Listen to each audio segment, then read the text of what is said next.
Good morning. Good morning. Thank you for joining Sandra Peasgen Extra. I hope everyone is doing great today. Everyone's having a great day. This is Real Housewives of Miami, episode 7, Textual Tensions. Some of these titles I don't know about because I didn't know that textual was a word, but there are texts that happen at the end, which I'm here for. As we go through it, you'll see what happened at the end. So it was okay. It was a good episode.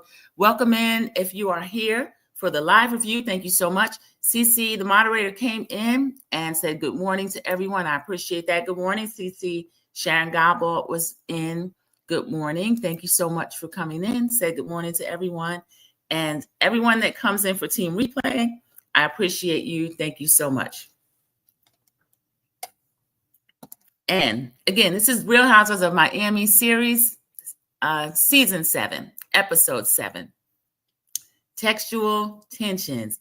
Now, y'all, the beginning of this episode, we start out with Julia and Martina, my least favorite couple on any franchise, not just because of their actions this season, but because Martina does not really want to be there. She's doing this for Julia. And this is not unusual. We've seen not husbands, but spouses. We've seen spouses do this before. That is not my issue. Julia is a very awkward housewife. She has had this season and then last, where she's trying to transition into another persona. She's very fake, very phony, and she has physically assaulted a castmate. This season, she's thrown germ-filled water in Gertie's face, and the cast is trying to smooth over it within this frenemy group and pretend that it did not happen. At the end, we'll see a distinct line where the people that feel like it's okay and Julia should not be punished get to lecture Gertie and her supporters about something, and we'll get there. But this, I really strongly dislike what Julia has done. And we start out this episode with her. I'll give her this. We start out the episode with an overload of cuteness. We get to meet these two sweet boys, the toddlers, the 1-year-old and 3-year-old brothers.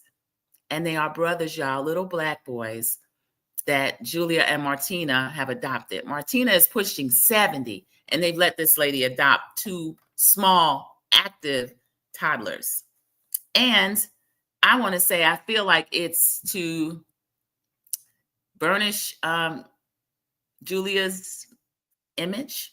I feel like it is to keep Martina in place where she's at as far as Julia's kids are adults. They've left the house. They've left the country. But I think that she's starting the clock ticking again on Martina supporting her. I don't have positive feelings about why they adopted these boys. That's just my opinion. I have a banner running so I can express my opinion. Everyone welcome in that has come in since I started. I apologize that I didn't even start the review yet, but I had to set up this scene because it looks like if you turn on TV, such a gorgeous, wholesome scene. And because I'm looking at it, really looking at it, I know that that's not what it is. Sharon Gobble, I was disgusted how Julia and Martina are using those 2 beautiful black boys as props. That is my opinion as well. And Bravo is helping them. So they're going to help clean this lady's image up. And I know what I think about Martina. Martina she's said terrible things over the years about black women. Starting with the Williams sisters. I have a problem with Martina, y'all. So this scene should be a heart-filled, smiling scene, which my heart is full when I look at those boys. I am smiling, but it also breaks for them because we found out that the boys are traumatized. Julia told us this last week. She can't have a lot of people over the house. So who's she going to bring to the house? Adriana and Alexia.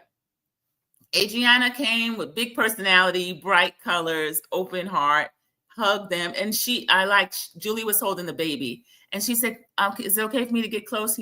She said yes. And he allowed her to hug him. Alexia came in later, same thing. So they were very respectful. They were fun. They were being fun.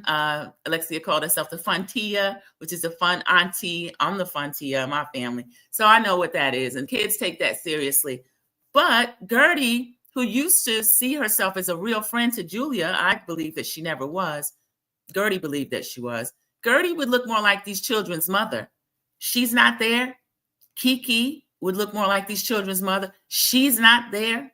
So Julia, don't play with me on this, Julia. I just think it's disgusting. And I'm not going to give Julia any points for these babies. Any points I give go to the babies and not her. And I'm not convinced they're not there to work that farm when they get a little bit older. I said it, and that's how I feel about that. Okay? They could have invited Gertie and Kiki. So stop that colorblind stuff. It is not true, especially for Black boys in Miami. Okay. So Larsa bought a house. It's a beautiful home. She's inviting Stephanie because Stephanie has, of course, real estate experience through she and her husband's business. Stephanie has told us she is a self-diagnosed OCD, one of those people that have to have everything just so. And that would be a good person, but a not so good person to bring when you're showing a property. So she's criticizing everything. Larsa is showing her this beautiful closet. It has a glass door, and Stephanie's like, all I can think about is the fingerprints. Stephanie, I'm still on the fence with Stephanie. She is pretty funny, but she's kind of rehearsed, y'all. She's performative, and I think this persona she's doing, I don't know that that's really her because, y'all, we get the boogers and Birkins line again. I don't have any children. I don't want any children. Birkins don't go with booger. That was an episode title a week or so ago. So Stephanie, okay, you already said that. Come on, you gotta be quicker than that. The Housewives we'll move on, okay? Larsa's children are adults, so it's okay if she has glass things in her house. I'm not a Larsa fan. When Larsa, her home, the taste, I agree with that. So I'll give anyone credit where it's due, and I love what I'm looking at in Larsa's house. She said that her townhome was like her little sanctuary in the sky. She loved it, but this is her first home that she bought. Anybody who's living in a condo or townhome know that living in one of those is different than living in a single family home, you know, no matter the size of the home. But the house size looks pretty big. So Larsa claims she loves Stephanie because she is not fake. Now, I just said, I think Stephanie is a little performative. I don't know that Stephanie's not fake. And I think Larsa loves Stephanie because of the idea that Stephanie has money. She has a private jet. So she discusses the lunch that she had with Lisa. Remember when she took Lisa out to lunch after she had already sat down with Lisa, but Gertie was the unfortunate moderator and Gertie could not stay out of it. And she kept piping up and translating, but telling them the exact same thing that the person had just said. So sitting down with Lisa didn't really go well. So confessional Stephanie says that, you know, hopefully that's not the end of I don't think that's the end of the Lisa and Larsa friendship because Lisa actually really wants the friendship. Larsa doesn't want to look like a terrible person. And I think she does see Lisa as a little friend to have like under her wing. There are people that don't like Lisa. I don't have a problem with Lisa because this is what I think of Lisa. Lisa has been under Lenny's wing for so long. Lenny is they're going through a terrible divorce. He treated her horribly. He kicked her and the toddlers out. He's now been ordered by the court to build her a home, and she's given him complete control over that. But we find out Lisa, her father just passed away. She was in a relationship with him that was not close for years. She left home at 16 and had been taking care of herself for that long. So at that age, that long, in Vegas, y'all, we found out she was a dancer, and Lenny got her when she was about 22 years old or so. So now Lisa's in her 30s, and she's under another man's wing, Jody, her boyfriend. So Lisa is young in her mind, to me. So I give Lisa a little bit grace. Julia is in the kitchen, the first scene. I had to leave that scene because her and Martina just leave a bad taste in my mouth, but something that should be beautiful. Julia gets a call from Karamo Brown. Karamo Brown's from The Real World. Karamo Brown has a TV show. I don't see it so much as a talk show. He is very active in the LGBTQ community, and Julia is loudly in her confessional. This persona is so fake. It's kind of like she is taking on Gertie's persona. I'm not buying it, Julia. We're not buying it. It just seems phony to me. Fake and phony. Welcome everyone that has come in. I believe this too, Sharon, that Lisa and Larsa, they'll be okay. Marisol and Stephanie are together. Stephanie says that cockies, we know that's what Marisol calls cocktails, are the way to her heart. They're in a car I think Stephanie and Marisol has the same car. I can't remember if it was a Bentley or a Rolls Royce. They have rich people problems, right? But Marisol thought it was funny. She's like, I must have the standard edition because mine didn't come with a bar. So these ladies are a trip. Do y'all think that Marisol is really doing all that drinking, or does she do that as kind of a joke? Because I don't know. She's got one of those dry drunk type personas now where she's, even when she is not drinking, she just sounds that she may be under the influence. So I don't know. But she's speaking about an important topic. Marisol claims 57. Okay, Gen X, we're there together. She claims that she's 57. She has had a colonoscopy. So she is proud of that. And that she, her colon is the colon of a baby. So that's good, Marisol. Those of you who have not had that yet, get that done. I got mine a few years ago. Relatively painless. I was really nervous to do it, but you won't remember a thing. You'll have the best sleep you ever have. And it's something, especially for Black people, you know, the age used to be 50 and the doctors would drill that into you. They've decreased it to 45 because, as we know, Chadwick Boseman, by the time for some reason he had gotten a colonoscopy early, maybe insurance screening or something, 45, he had stage 4, full-blown cancer. So it's 50 is too late for Black people. So if you have not, if you're over 50, if you're Gen X, if you're in that age, get the colonoscopy. It is painless. So she said she has the colon of a baby. And Stephanie says, well, what about her liver? Stephanie, that is funny because she says that she drinks a lot. I don't know if it's true. Sean Gabo thinks she is. Yeah, and she carries a flask. That flask is a sign. When you see somebody with those, I know somebody that does that. Don't carry a flask. That'll out you. I'm sorry, let me move along with this.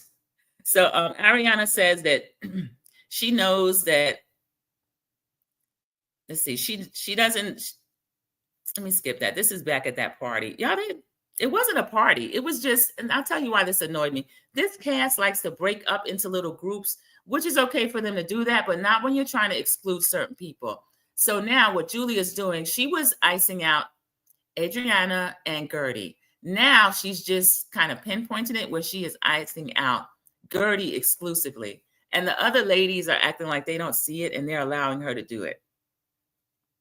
So, see, we have the rest of the cast get together, and Stephanie and Marisol discuss Julia's invitation. She's having a gala that Karamo Brown is coming to.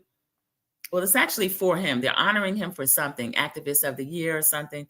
And Julia is the one that's hosting that. Now, Julia has invited the whole group because Julia doesn't want to look like she's icing out Gertie, but we know that she is. So for a personal event, something like at her home that she had to meet the boys, she didn't invite Gertie and Kiki, but everybody's invited to this event. Thank you so much, Mama Bees. My moderator says, please click the like button, subscribe, share the video. It does keep the channel in the algorithms.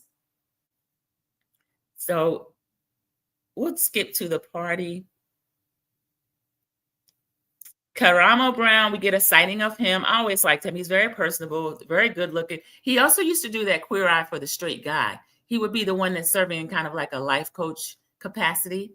So Karamo Brown is still nice looking, well dressed. He walks up. He made me laugh because he goes right up to Stephanie. Y'all know how Stephanie dresses in her little, precise little things with the hair flip.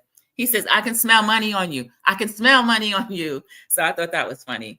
And she says, well, my husband smells delicious. Okay, Stephanie. So she's saying that my suit's the one with the money.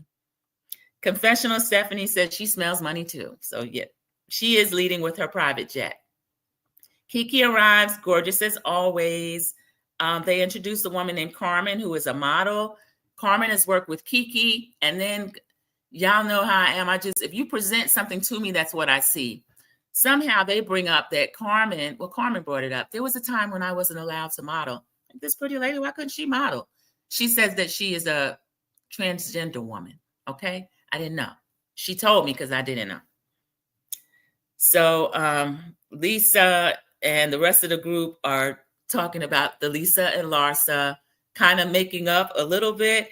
And Lisa's telling everybody she's proud of herself. Yeah. And so I ended up calling Larsa a narcissist, which I thought was funny at the time. And I don't know where Lisa got that from, but Marisol said, she said, Monkey, you're a wordsmith. You know, they call Lisa Monkey because she's so little and young and moving around. She said, Monkey, you're a wordsmith. Larsa is a narcissist, but all of the group probably are narcissists. They're talking about this party again. Stephanie is joking again that, oh yeah, the party that Alexia threw about Todd. And Alexia is letting her know, I didn't throw that party about Todd. Stephanie's kind of digging into Alexia with this. She knows Alexia doesn't like that. And she's going to keep kind of teasing her about it.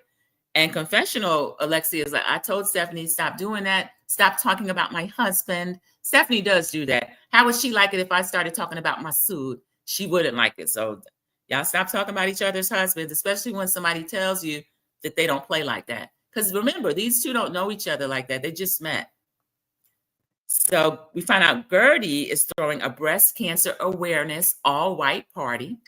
They all talk about that at this event. And then confessional Julia gets on to shade without shading, but she's so obvious. She's shading. She says, there's no drama. I want to take picture of this moment. This is how you do party. No drama. No drama. Because there is no drama. Nobody, they're talking. They're all having a good time.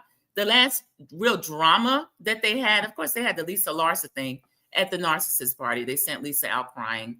Oh, Stephanie was pinpointing. She said, I've never had a good time yet in the group. She said at the Narcissist party, Lisa ran out crying. At Julia, the baby shower, Lisa ran out crying. At Marisol's wedding, oh, Stephanie wasn't there, but she found out that Gertie got assaulted by Julia with the germy water. So this is a relatively calm event. And then we get the 72 hours later, they get the text across the screen.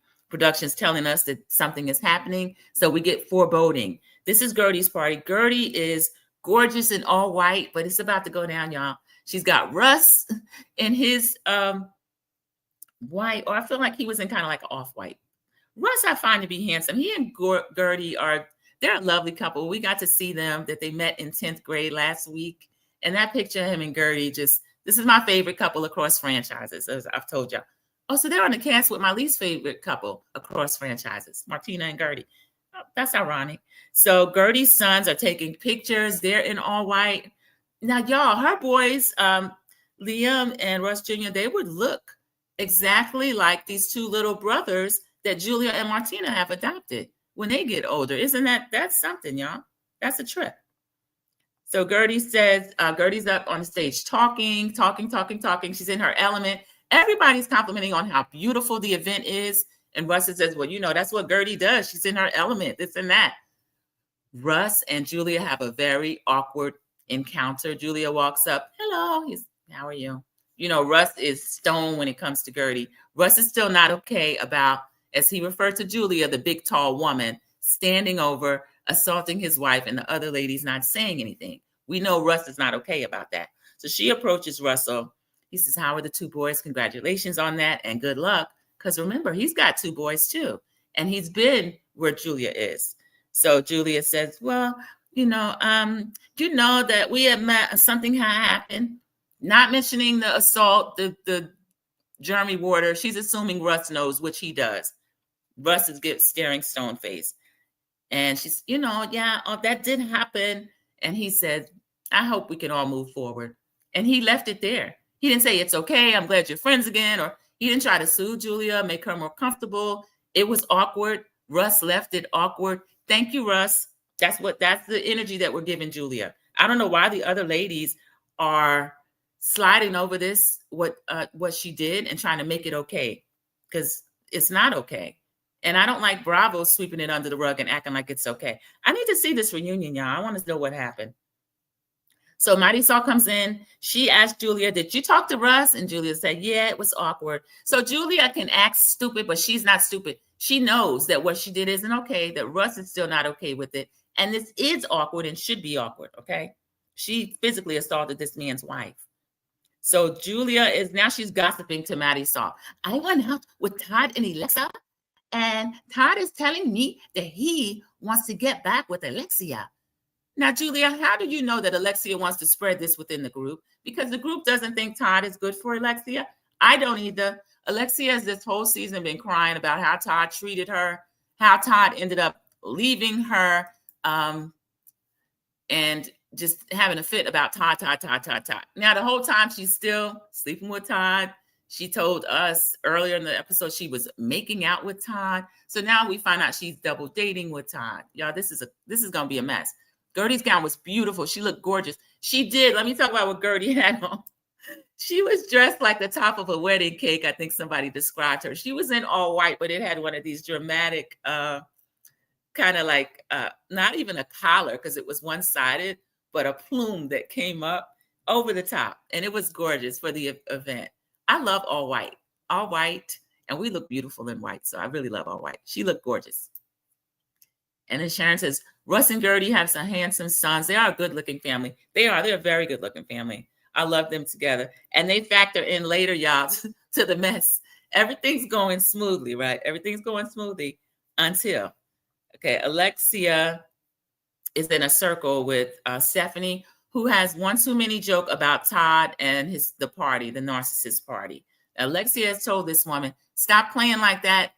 It was not a party for him. Alexia, it was about narcissists. But she said, stop, don't do that. Gertie's up there giving her emotional speech. She says she took an MRI and said she's 100% that B. And everybody's applauding Gertie and all this.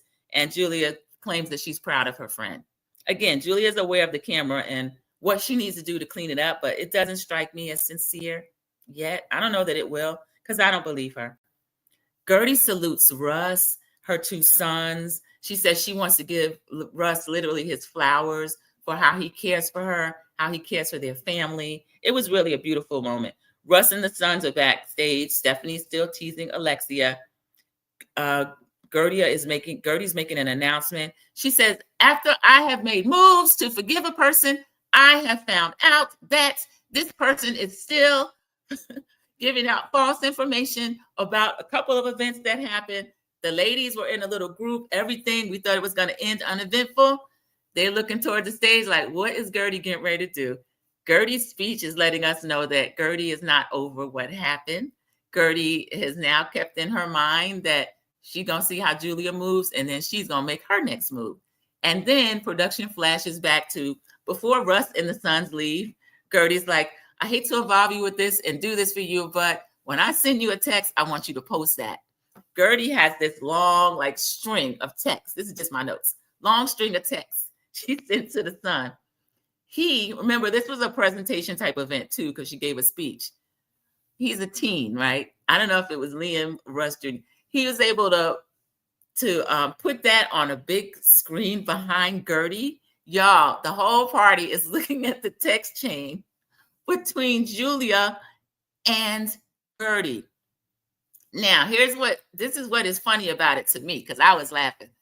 Julia's face, she's already pale. I don't like her face. It's sour. But she got more sour if possible. She got paler if possible. She sees the text and Gertie's saying, a person was saying and telling events that happened that was not true. Remember, Julia was going around telling the group that Gertie was begging her to go on this cruise. Gertie's up there telling us, I had just come off the cruise with my husband and Captain Sandy, and she begged me to go because Martina dropped out. Now they're saying, Julia was saying Martina dropped out because of a cancer scare. I think Martina is an introvert, and sometimes she don't want to be around all these parties and stuff. Julia's been bit by the Real Housewives bug. She thinks she's that girl. She's trying to be a Gertie type, one of these personality types. It falls flat. You don't have it, Julia. You ain't got it. So she is trying to take on the persona of a Gertie, of a Adriana. Some of the ladies are looking kind of horrified. Larsa, Marisol, Alexia, we don't like this. We don't like this. This is the same group that sat there when Gertie was assaulted with germ water in her face and didn't say anything. Now they're vocal. They're verbal. We don't like this. Adriana's looking a little bit amused. Kiki's like, oh my goodness, what is she doing? These texts are going. And Larsa's like, I'm not going to read all that stuff. Larsa, we knew you were done. We know you don't want to read it. But it was, how do teens know how to do that? Y'all, it was like kind of book size print. It was clear. You could read it, legible. It was amazing. I loved it. So Gertie was exposing a fake A Julia at her party. And that's another thing Alexia was saying. What? How could you do something like that? At a cancer party, how could you do something like that? Yeah, and here's Sharon saying, notice how the castmates were all teary-eyed except Julia. Yeah, because Julia is like, to me, she doesn't really have emotions. She's her emotions, she's stoic. Her emotions to me are fake. So even when she's laughing or she's retelling a story, it's not real. It's like Julia, her and Martina are bland. They're like dry toast with no butter. I don't like either one of them. Cece, thank you for welcoming in everyone as they come in and greeting everyone. Thank you. Cece's one of my moderators. She came in. Sharon Garbo said that was the best part when Gertie showed those texts. I loved it too. And for those ladies to sit down there and say, this is not the place to do that. This is exactly the place. This is her party. And Gertie ended up saying that. This is my party and I would do this if I want to. And I'm like, you tell him, Gertie. That's right. So you physically attacked her at a wedding party, but now y'all are telling her that this is not the place for her to clear her name when this woman has been lying on her within the friendship group and outside of the friendship group. And Gertie lets us know. She said, and I thought that we were moving forward with the baby steps. And then I find out this person is still lying on me within and without the friendship group. So we find out that what triggered Gertie was at Alexia's party, her goddess party, her narcissist party. Julia said in front of the TikTok guru, what do you do when a friend has hurt you? How do you forgive? Even though she sat down and met with Gertie at a private lunch, and she's the one that said to Gertie, our conversation is just going to be for us. We're not going to bring this up anymore. And then so she brought it up again. And then we get confessional Gertie saying she broke the pact. She said this is going to be private, and then she broke the pact. And so now this is my party, and I'm going to do what I want to do. So I didn't know Gertie was petty like that, but woo, and it took some planning too. She sent that text to her son, honey. He posted that. And then I'm going to go back through and like read the text because I didn't get to read all of them. But Julia was sending paragraphs. Oh, and Alexia and them, y'all are sneaky. Well, we know now we're never going to text Gertie. Yeah, if you're going to tell a lie in a text, don't do it because Gertie might be the one to expose you. So, and Alexia said, I pick up the phone and call because this is for the reason. This is the exact reason. So the people that made a point of leaving, Julia, Larsa left with her, Alexia, Marisol, they are outside. If y'all going to leave, get your Uber or you just pull your cars around and go. Don't sit around and commiserate in front of my party. Get up out of here. Go, go. So they're outside, but they're still talking about how terrible what Gertie did is. The people that are still inside, Kiki, Adriana, Stephanie, and of course, Gertie's still holding court. The guests don't know what's going on, but it's Miami, y'all. They love this. They love what's going on. It's part of the party. So they claim outside, this is terrible. Julie has been attacked. Notice the language. She has not been attacked. Nobody's touched her. What happened is Julia has been exposed. Gertie is telling the actual truth, not her truth, because I don't like that. She's telling the actual truth about the conversation between Julia and Gertie because Julia has been lying and trying to make Gertie look crazy. So now they're claiming it's like Carrie with the blood. Y'all, a bucket of blood, Carrie with the blood. You know what's closer to Carrie with the blood? Germ-filled water from a goat herder that drank out of it and then poured in a cancer survivor's face. Also, when Gertie was giving her speech and telling us about her MRI, saying she's 100% that B, she's 100% cancer-free. So congratulations to Gertie. I'm so happy for her and her family. So she did get all of that first, y'all, before she started with the mess. And she was entitled to the mess, okay? Sharon's saying what I think. It's okay when Julia did it, but it wasn't okay when Gertie calls her out. Yeah. So they feel like they can dictate that Gertie accepts this apology and that's it. Because Stephanie, a part of the reason why the jury's still out on her for me is that Stephanie was on Watch What Happens Live and saying, I don't know why Gertie wants to hold a grudge. Now, I was hearing that she and Gertie were developing a new friendship, but you can't be my friend and tell me that I should just get over and not hold a grudge for someone assaulting me. Gertie was still processing that, especially since none of the friends in that group defended her. And as they flashed back to the party, and we could see they were taking turns in that group going against Gertie and saying things that were, and Gertie, you don't let people speak. Gertie, you get too loud. Gertie, you are too much. Gertie. And No one reprimanded Julia. Kiki had to stop the actual assault, even though Kiki got drenched too. Remember, Kiki was next to her. Kiki stopped the assault at the time. Maddie saw and Alexia was like, oh, this is not right. But they were very lukewarm in criticizing Julia. And Julia was the one that knew she had messed up at the party. That's why she started crying. You know how certain people do when they assault you, then they start crying. So let's see, half the party is outside, half the party is inside. And Stephanie goes outside. Y'all, they jump on Stephanie. Why didn't you come out here and let Gertie know that was wrong? Why did you stay in there with her? Stephanie, they literally attacked Stephanie verbally as soon as she came out. She says, I'm new in the group. I don't know what's going on. I'm neutral. She said, I am Switzerland. I'm not going to take a side against Gertie. I'm not taking side against Julia, but I want to know more about what's going on. Because remember, Stephanie was not at the wedding party, Maddie Saw's wedding party, where Gertie was assaulted. She had just entered the group and she's just hearing about it. So they're jumping on Stephanie. Stephanie's giving it back to him. She's defending herself.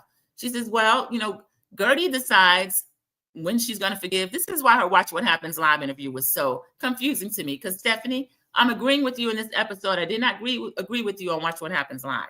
So Gertie is not willingly holding a grudge. Gertie is still processing being assaulted and having the friend group not stand with her.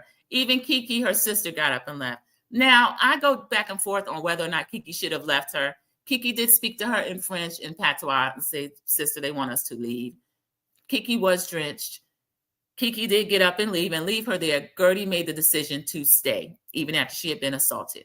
And I go back and forth as to whether or not I would have. I agree with Stephanie. Stephanie ends up going back in the party. She says, it's still jumping off. They're outside. Everybody's mad. They're complaining. So Adriana said, they're up there. Everybody's still upset. Well, let me go see what's going on. Adriana, take her pretty self out there. She goes to see what's going on. So y'all, this is where it ends. We go back inside.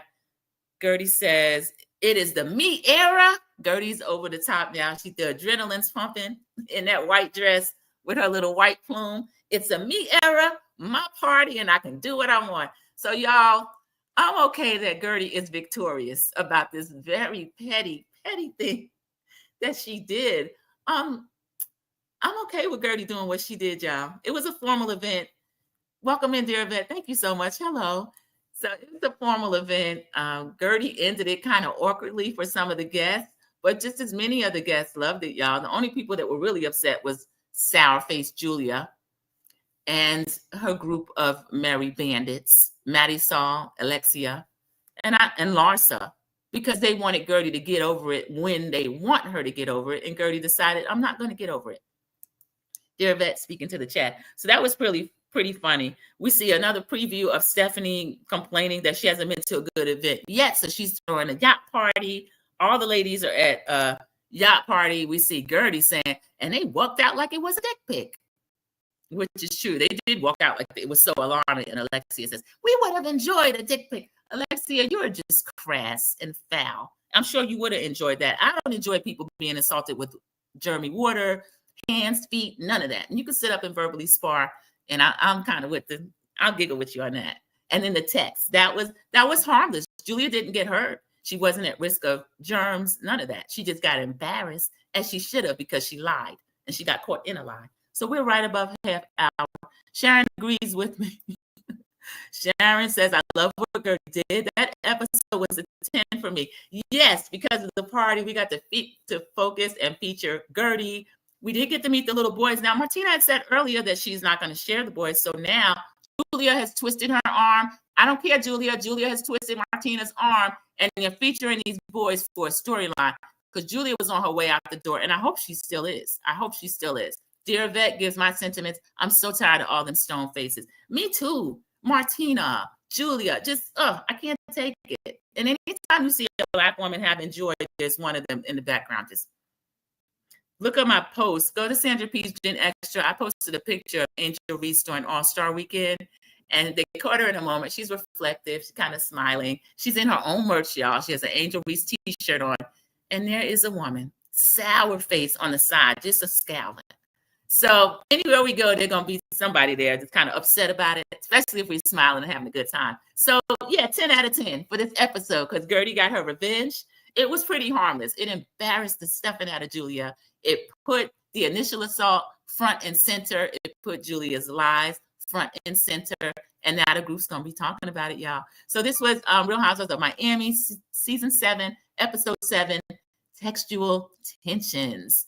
So yeah, thank you, Bravo, producers, all of that, for giving Gertie a chance to get her revenge. And she didn't hurt anybody. She just got her revenge. I love Russ with the assist, the 2 teenage sons with the tech skills. How'd y'all get that up there like that on a projector? I love it. Let me tell you something. Don't ever make Gen Z or whoever the younger ones are, don't make them mad, because they know how to, they can get with you. They don't play. David says, Gertie said with Andy that Larsa kept talking with Kanye West after Kim was going through her divorce with him. Dear Yvette, now I know that's not the case when Lisa and Jody are supposed to cut off Marcus Jordan, even though Marcus Jordan is personal friends with Jody now. So you're telling me that Larsa still kept being friends with Ye after that? I believe it. I believe it because Larsa loves celebrity in any form. So maybe that is why she fell out with the Kardashians. I don't agree with the Kardashians on much, and I really dislike them. But I can agree with them on that. That they are on point with. So she's confirming, yes. Okay, I'm going to leave that up about Larsa, because I know that about Larsa. I give Larsa credit for, sometimes she's good for the show, but most of the time I find her so fake, so phony, so hypocritical, a double standard holder, and all of that. So there's proof. She's still friends with Ye. So Lisa's not even still friends with Marcus. She's unfollowed him. Her boyfriend Jody is still friends with Marcus. And men, a lot of people know men stay out of that woman's stuff. They'll sit back and laugh about it. Now, if you assault somebody that, like Russ you don't see it for Julia or Martina. And I'm with Russ on that. But y'all, thank you for joining me for the Real Housewives of Miami review. Oh, I love that name better. The Kardashians, complete and total trash. Ushered into the culture by Black men. We're trying to usher them out, but y'all, they don't want to go. They made too much money. So thank you, everybody, for joining me, and have a great rest of your day. Team Replay, thank you so much. And I will see you in the YouTube streets. As you comment, you know I love to reply to the comments as well.